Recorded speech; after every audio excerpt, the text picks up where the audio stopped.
மல்லித்தூள், மிளகாய்த்தூள், மஞ்சள்தூள் போட்டு வேக வச்சு எடுத்து வச்சுட்டு சிக்கனை இந்த மாதிரி எலும்பெல்லாம் குட்டி குட்டி பீஸாக இருக்கும், அதெல்லாம் எடுத்துட்டு குட்டி குட்டி பீஸாக கட் பண்ணி எடுத்து வச்சுக்கணும். 2 ஸ்பூன் எண்ணெய் ஊற்றிட்டு எண்ணெய் சூடான கேஸை சிம்மில் வச்சுட்டு 4 பல் பூண்டு, மீடியம் சைஸ் வெங்காயம் 1, 4 பச்சை மிளகாய், 1/4 ஸ்பூன் மஞ்சள்தூள், 1/2 ஸ்பூன் மிளகாய்த்தூள், உப்பு தேவையான அளவு போட்டு வெங்காயத்தை நல்லா கண்ணாடி பதத்துக்கு வதக்கி விட்டுக்கணும். வதக்கி பிறகு நம்ம சிக்கன் எடுத்து வச்சுருக்கோம் இல்லையா, அதையும் சேர்த்துட்டு ஒரு 2 நிமிஷம் அந்த வெங்காயத்தோடு நல்லா மிக்ஸ் பண்ணிவிட்டு கேஸை ஆஃப் பண்ணிடணும். இப்போ ஒரு 2 ப்ரெட் எடுத்துகிட்டு ப்ரெட்டில் இந்த சிக்கன் இருக்கு இல்லைங்களா, அது சென்டரில் வச்சு இன்னொரு ப்ரெட்டை மேலே மூடிட்டு ரவுண்ட் ஷேப்புக்கு நம்ம கட் பண்ணி எடுத்துக்கணும். எந்த மூடினாலும் பரவாயில்ல, இந்த மாதிரி ரவுண்டாக இருக்கணும். எக்ஸ்ட்ரா இருக்கிறதெல்லாம் எடுத்துடலாம். இப்போ இதை முட்டையில் டிப் பண்ணி எடுத்துக்கலாம். அப்போ தான் அது ஒட்டிட்டு நல்லா உள்ளே இருக்க சிக்கன் வெளியில் வராமல் இருக்கும். 2 பக்கமும் சைட்லேயும் எல்லா பக்கமும் முட்டையை இந்த மாதிரி எடுத்துகிட்டு ப்ரெட்டை தூள் பண்ணி வச்சுருக்கேன், அதுலேயும் நல்லா பெரட்டி எடுத்துடலாம்.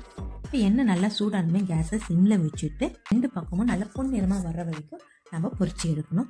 அவ்வளோதாங்க, சூப்பராக ரெடி ஆகிடுச்சு.